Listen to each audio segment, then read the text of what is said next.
할렐루야. 오늘은 웨스트민스터 대요리 문답 36번째입니다. 은혜 언약의 중보자는 누구인가? 가 질문이고요. 대답은 은혜 계약의 유일한 중보자는 주 예수 그리스도인데 그는 성부와 동일한 본질이시고 동등하신 하나님의 영원한 아들로서 때가 참에 인간이 되었으며 그리하여 완전히 구별된 두 본성과 한 인격을 가진 하나님과 인간이었고 또한 영원히 계속 그러하다. 답변이죠.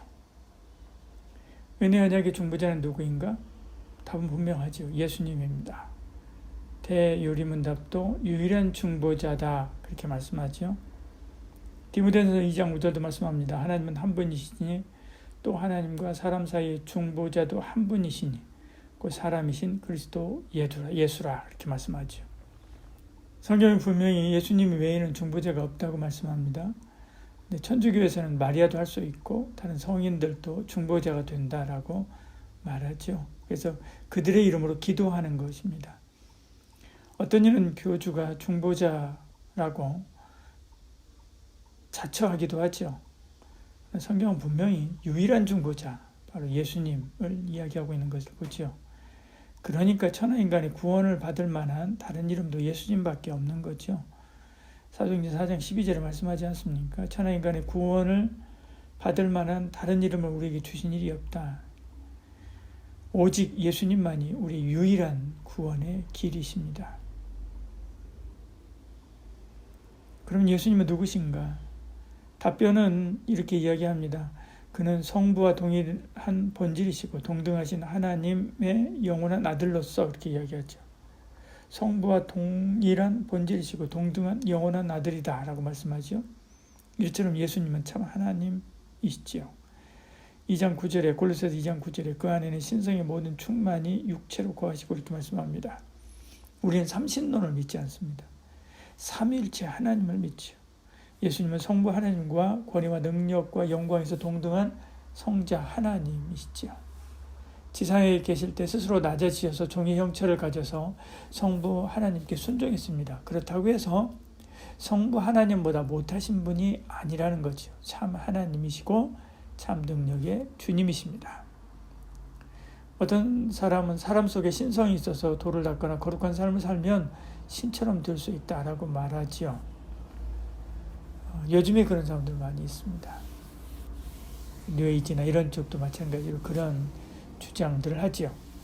예수님도 그와 같이 신성을 가졌다고 말하기도 한 겁니다. 만일 예수님이 그런 신성을 가졌다면 그 예수님은 사람 이상도 이하도 아닌 거죠. 그 예수님 앞에 예배한다. 그것은 우상숭배와 다름이 없는 것입니다. 어떤 사람은 예수님은 하나님의 아들이라고 인정하지만 그래도 성부 하나님보다는 낮은 단계다라고 말하기도 합니다. 만일 그 말이 사실이라고 한다면 주 이름으로 역시 기도하고 예배하는 것도 죄지요. 신성모독하는 것이기 때문에 그렇습니다. 예수님은 참 하나님이십니다. 성부 하나님과 동일하신 참 하나님이시지요. 그 예수님이 언제 인간이 됐습니까? 웨스트민스터 답변은 이렇게 이야기합니다. 때가 참에 인간이 되었으며 이렇게 이야기하죠. 영원 전부터 준비하신 모든 기간이 지나고 태어나신 것입니다. 하나님의 계획대로 하나님의 타이밍에 태어나신 거죠. 갈라디아서 4장 4절에 말씀합니다. 때가 참에 하나님이 그 아들을 보내사 여자에게서 나게 하시고 율법 아래 나게 하신 것은 이렇게 말씀하죠.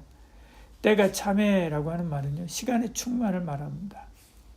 10달이라고 하는 시간의 충만이 있어야 아이가 태어나고요. 3년이라고 하는 시간의 충만이 지나야 고등학교를 졸업하듯이요. 하나님께서 정하신 시간이 차야 되는 것이죠. 오늘 우리에게도 이 시간의 충만이 있습니다. 하나님은 인내의 시간을 가지게 하셔서 우리를 성장시키듯이 기도의 충만도 있고요. 말씀의 충만도 있습니다. 기도의 눈물병이 차고 말씀도 깨달아질 만큼 묵상하면 하나님의 능력과 역사를 경험할 수 있듯이 시간의 충만이 있습니다. 어떤 때는 기다려야 할 때가 있습니다. 욥의 인내로 기다리고 욥처럼 인내로 기다리고 룻처럼 믿음으로 기다리고 노아처럼 말씀으로 기다리면 하나님께서 회복의 때를 명하시기도 하죠. 그때 언제나 복이 있습니다. 그러면 언제나 하나님의 때를 기다릴 수 있어야만 하죠. 예수님은 신성과 인성을 가지고 계십니다. 그래서 답변은 이렇게 이야기합니다. 그라야 완전히 구별된 두 본성과 한 인격을 가진 하나님과 인간이었고 또한 영원히 계속 그러하다라고 이야기합니다. 예수님은 하나님이고 인간이십니다. 하나님이시기 때문에 우리를 구원하실 능력이 있는 거고요. 인간이기 때문에 우리를 대신하여 생명을 내놓을 수 있었던 것이죠. 그런데 십자가에서 죽으심으로 그 인성이 끝난 것이 아니라 다시 살아난 인성을 가지고 지금도 계시는 것이죠. 요한계시록 5장 6절에 보면 이렇게 말씀합니다. 내가 또 보니 보좌와 내 생물과 장로들 사이에 한 어린 양이 서 있는데 일찍이 죽임을 당한 것 같더라. 그에게 7 뿔과 7 눈이 있으니 그 눈들은 온 땅이 보내심을 받은 하나님의 7 영이다라 이렇게 이야기하죠. 죽임을 당한 것 같은데 어린 양이 서 있는 거죠. 이 지상에서의 삶뿐만 아니라 천상에서도 인간의 몸을 입고 계시는 것을 봅니다. 그러면서도 한 인격을 가지셨죠. 23 아이덴티라고 하는 영화가 있습니다. 그 영화를 보면 23개의 인격을 가진 사람 이야기가 나오죠. 이런 사람을 다중인격자라고 이야기하는데요. 예수님은 신성과 인성을 가졌지만 다중인격자가 아닙니다. 한 인격을 가지셨죠. 한 마음으로 우리를 사랑하시는 것입니다. 그 마음 가지고 성자 하나님이 이 땅에 오신 거고요. 그 마음 가지고 인간 예수가 우리를 위하여 죽으신 것이죠. 우리도 날 위하여 이렇게 오시고 사시고 죽으신 예수님, 그 예수님만 오직 사랑해야 됩니다. 오직 예수님만 바라보아야 되죠. 우리에게 잘 알려진 개를 훈련하는 가장 단순하고 좋은 방법은요, 먹을 것을 가지고 하는 것이죠. 뭔가를 시키고 자라면 개가 좋아하는 간식을 줍니다. 그렇게 간식에 맛들인 후에 간식을 놓았는데 주인의 허락 없이 먹으면 혼을 내죠. 안 돼 라고 단호하게 말하는 것입니다. 그리고 먹으라고 허락하고 그 다음에 먹게 합니다. 이렇게 훈련하면 다음부터는 먹이가 아니라 주인을 보지. 거실에 아무리 먹고 싶은 것이 많이 있어도 함부로 먹지 않습니다. 주인이 허락해야 그 다음부터는 먹는 거죠.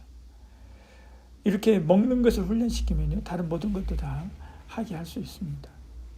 그것도 다른 사람의 말이 아니라 자기 주인이 허락해야 먹는 거죠. 그 다음부터는 그의 양식은 주인의 입에서 나오는 말입니다. 그의 삶은 죽음이 주인이 다 책임지는 거죠. 오늘 우리도 주님만 보아야 됩니다. 우리에게 모든 것이 가합니다. 무엇이든 할 수 있습니다. 자유가 있습니다. 주 예수께서 우리를 죄에서부터 해방시켰기 때문에 그렇죠. 그러나 무엇을 하든 나의 주 되신 예수님을 바라봐야 되죠. 주님의 인도하심과 허락을 따라 할 때 무탈하고 행복할 수 있습니다. 주님은 우리에게 생명을 얻고 더 풍성한 삶을 살게 하기 위해서 날 찾아오신 유일한 참 하나님이시기 때문에 그렇죠. 요한복음 10장 10절은 그래서 우리에게 이야기하고 있지 않습니까? 기도하겠습니다. 사랑의 말씀 우리 하나님 우리 은혜 더하여 주시사 오직 예수님 오직 나의 주님만 바라보는 저희를 되게 하여 주시옵소서. 예수님 이름으로 기도드리옵나이다. 아멘.